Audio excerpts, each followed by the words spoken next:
Boots Ennis, Xander Zayas announced this morning as well. Thoughts on that? Man, that's a tough fight, especially for Xander at this point in his career, but it shows his heart and his confidence, that he have in himself. It's a tough fight. It's a tough fight. This is a really good fight. And I don't know that Zayas has reached his peak yet. So, are you risking him not reaching his peak if Ennis, hurts him and changes him, It's another thing. You're taking a chance here with Zayas. But Zayas is a hungry guy. I've always known that Zayas, lives this life and, has very lofty goals. People were so skeptical of it. I'm not sure. Maybe because he a young champion. He could have went a different route. It took an easier fight. To be real, at 154, I'm the biggest name at 154, and everybody know that. I'm the biggest name at 154, and everybody know they're gonna make the most money fighting me.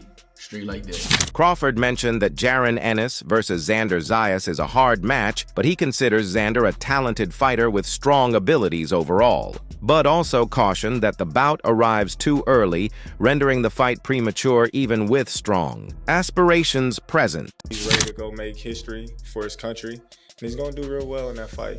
I just think, right now, it's a little bit too early. Boots Ennis explained that he is looking to face fighters who already hold championships, while still recognizing Xander's skill and potential as a young talent. He made it clear his priority is on title holders, showing respect for Xander, but also pointing out the gap in their current stages of careers. About to be a two-time weight division unified champ. Man, I'm just naming my legacy, man. It's only up, man. I'm about to show the world I'm the best in the world. I'm gonna continue to keep showing the world I'm the best in the world. Like this boxing game mine, straight like that. Now, the bout with Virgil Ortiz looked like it was done, and of course, the legal stuff happened. That had nothing to do with you. Right. But you always said that you were going to give the fans the Virgil fight, and if that didn't happen, right back to the mission, and the mission was the belts. Yeah. So was that why Xander was your first option after Virgil? Yeah, once we, me and the team sat down, we figured out like this, everything falling through, it's not really gonna happen. I told them, my team, Matchroom, the Zone, I'm like, yo, go get me Xander. Go get me Xander, or go get me somebody with the belts, and that's what they did, and I'm glad they did that. And Figure out that he signed a contract to fight. No one knows who the opponent is, but the speculation is it's Boots. How do you see that fight going? I mean, shoot, it's hard to really go against Boots because on that one with specifically Xander, I feel Xander's still young, Boots is a lot older and has a lot more experience. Tim Bradley believes it is unreasonable for anyone to describe Xander as an easy matchup, stressing that Boots faced challenges against Karen's technical approach, and also highlighting that Xander's accurate left hook makes him a serious threat who is frequently underrated. A lot of weird stuff, man, popping up, man, on this Boots and Xander. A lot of people don't realize and understand what the hell they talking about. They thinking that this fight gonna be a slam dunk for freaking Boots. And this, you crazy. You crazy if you think this fight gonna be a slam dunk for him. Who was the last technical guy that Boots fought, man? Karen? Come on, man. He get in there with a young gun, man, just as hungry and energetic as he is. You understand that? Bigger than he is. Probably just as strong as he is. High boxing IQ, just as well as he does. Got skills, good counterpuncher, good legs, good movement.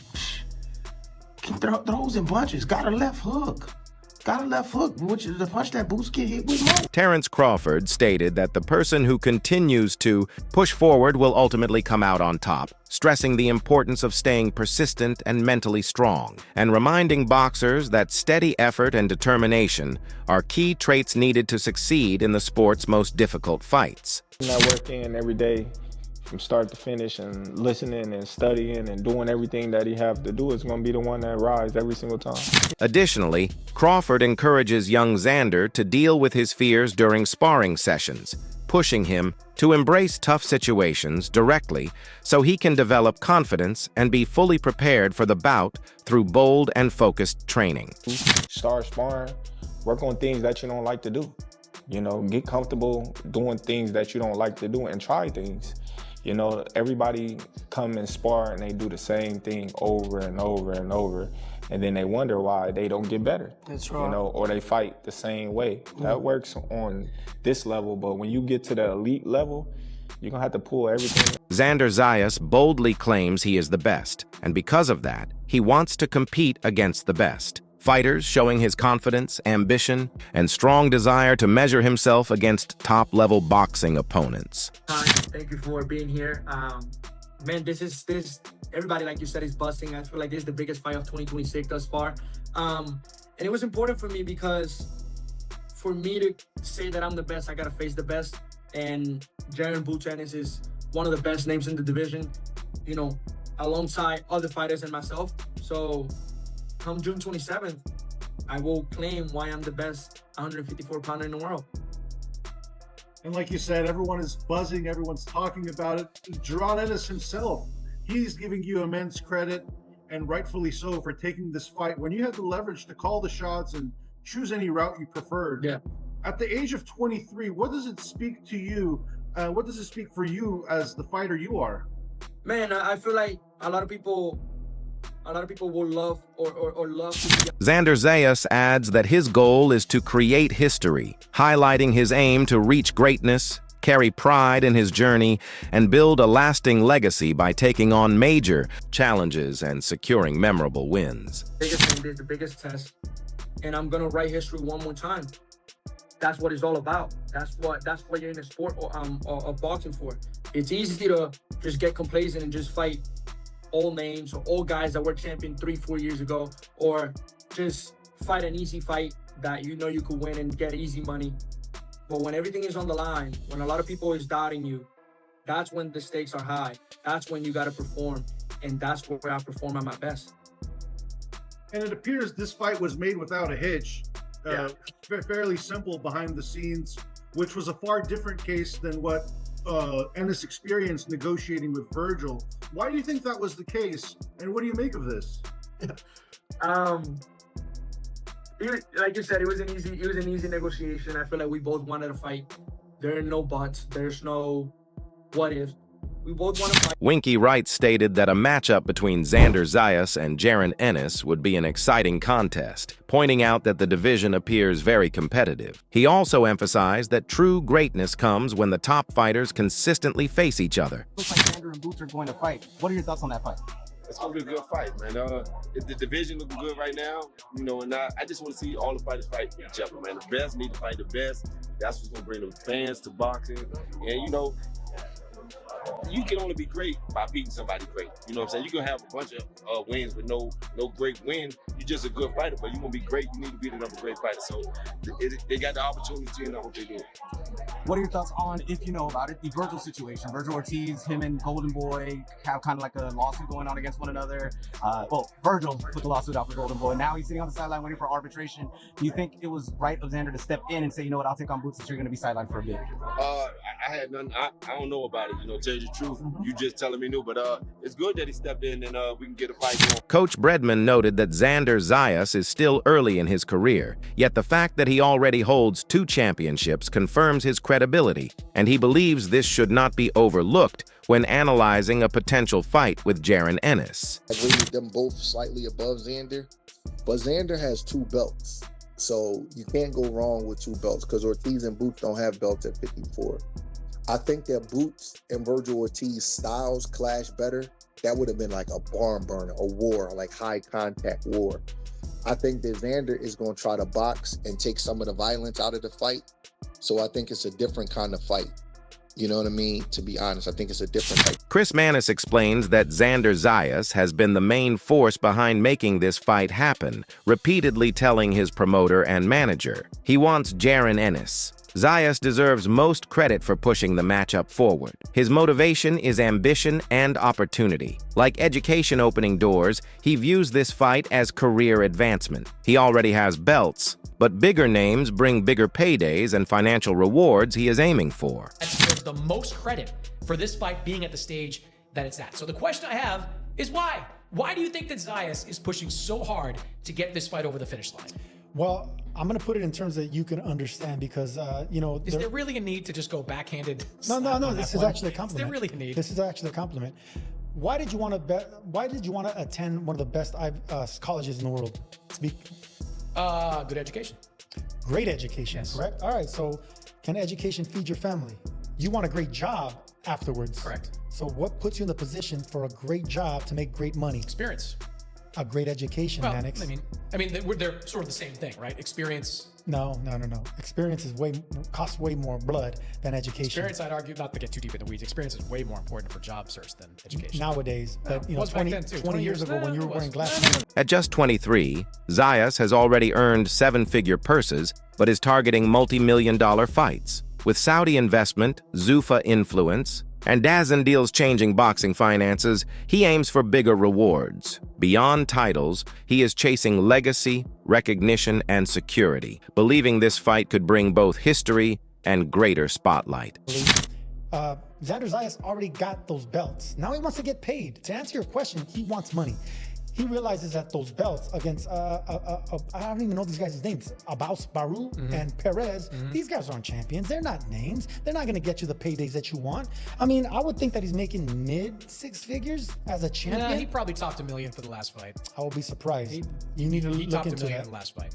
Maybe top the million. Okay, I'm but telling you, he topped $1 million. okay, well, good for him. I'm proud of Zayas. For a 23-year-old kid hitting 7 figures, that's incredible. But he wants to touch $2-3 million paydays, and with all the money being distributed right now, with all these big players from Saudi to Zuffa to the new DAZN deals and everything else, he wants in on the money. He wants in on the prize, man, because he already got the belts. The belts are great. He's going down in history as a unified champion. Now let's make some championship money that can last me. Paulie Malignaggi believes this is a key opportunity for Xander Zayas at a crucial point in his career. He says the timing is ideal for Xander to test himself and move closer to his peak years. A fight like this, he adds, offers valuable experience against elite opposition and shows if he is ready for the highest level. He also notes Ennis benefits, as beating a young, rising, marketable fighter like Xander would boost Boots' profile, increase attention, and add excitement to the division overall. Zayas Boots announced today. Any thoughts on that one? Huh? Yeah, Wow. announced this morning. Yeah. I'll tell you, man, that was DAZN really putting their head in the game right away, man. I did not think that Zayas fight with Ennis could be made so quickly. I thought, especially from the top rank perspective, they would play with a couple of years still for Zayas to develop into his prime, while Ennis maybe needs it right now. And so the fight being made, I think, is more advantageous to Ennis, I think, because with Zayas, when you have a marketable fighter like that, you can take your time. As when Canelo was the king of this, it's not who you fight, it's when you fight them. You fight them when they're not so much at their best, so to speak. So for Zayas to take on Ennis right now, when Ennis has been pretty much shrieking, that's a credit to Zayas, and it's a credit to Top Rank for having faith in their guy. But it's a tough fight. It's a tough fight. This is a really good. Greg Hackett offers a balanced take on the Xander Zayas versus Ennis fight scheduled for June 27th in New York City. He explains that the 154-pound division is extremely competitive, viewing it as a three-way race involving Zayas, Sebastian Fundora, and other leading contenders. He notes Zayas may already have one of the strongest wins, especially his performance against Abbas Baru. He also mentions Josh Kelly's surprise victory and says the outcome will depend on IQ, conditioning, pressure, and mental strength. Now we see that Xander is fighting Boots June 27th. Love to get your reaction on that. What do you think about the winner, leading up to a Fundora fight, but just the fight itself as well? So what's the first question? Who the best at 54? Who do you think is the best at 54? And then, what do you think about June 27th in New York City? I think it's a three-way tie out of all the champions. You know why I say that? Wow. Who got the best win out of all of them guys? At 54, I would say Xander. Xander got the best win? Yeah. And who would that win be?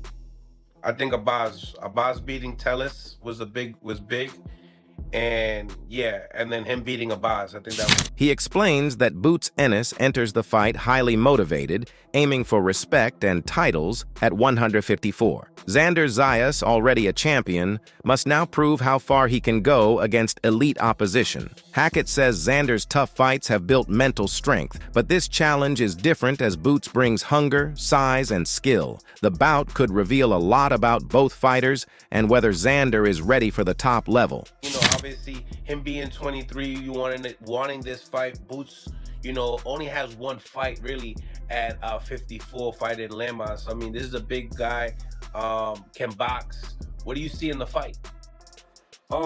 It's going to come down to IQ. It's going to come down to conditioning. It's going to come down to pressure. It's going to come down to what Xander is willing to go through. Xander is the champion, right? Mm-hmm. Boots is hungry because he want that respect and he want those titles. Xander got to figure out how far he willing to go. I think he's willing to go there because what he went through with Abbas was a good tangle up. You know what I mean? That was a good little mix. But this time you won't be fighting Abbas. But at the same time, Boots, this be his first joint where he got somebody else. Boxing world is building excitement as a potential showdown between Xander Zayas and Jaron Ennis takes shape. This matchup is seen as one that could elevate the sport. At just 23, Zayas is already a confident and ambitious champion, willing to take risks. He once showed interest in fighting Vergil Ortiz Jr., but that bout never happened. Now attention has shifted to Boots Ennis, who has moved up to 154 pounds and is aiming to assert dominance in a new division after impressive recent performances and knockout victories. Failed negotiation with Boots. We don't care. We already know the Turkey Yalashik deal, and it didn't work back then. Boots elected to stay at 147. But what we also know is he's now at 54. He's coming off a first-round knockout with Lima, a.k.a. Lima Bean.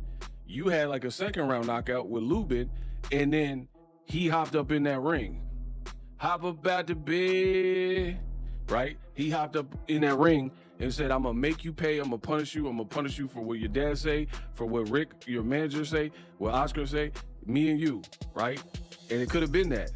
But you didn't like the deal from Oscar. The matchup with Xander Zayas gives Boots Ennis a valuable opportunity against a young, hungry champion who brings both credibility and momentum. Meanwhile, Vergil Ortiz Jr.'s situation shows how fast boxing fortunes can shift, as he has slipped from key discussions due to missed chances and stalled progress. Errol Spence Jr. has often highlighted this unpredictability in the sport. Credit also goes to Eddie Hearn for securing a meaningful fight for Boots, keeping his momentum alive. Though some wanted different bouts, this fight remains compelling, with both Xander Zayas and Jaron Ennis facing a high-stakes test. Sanders, right?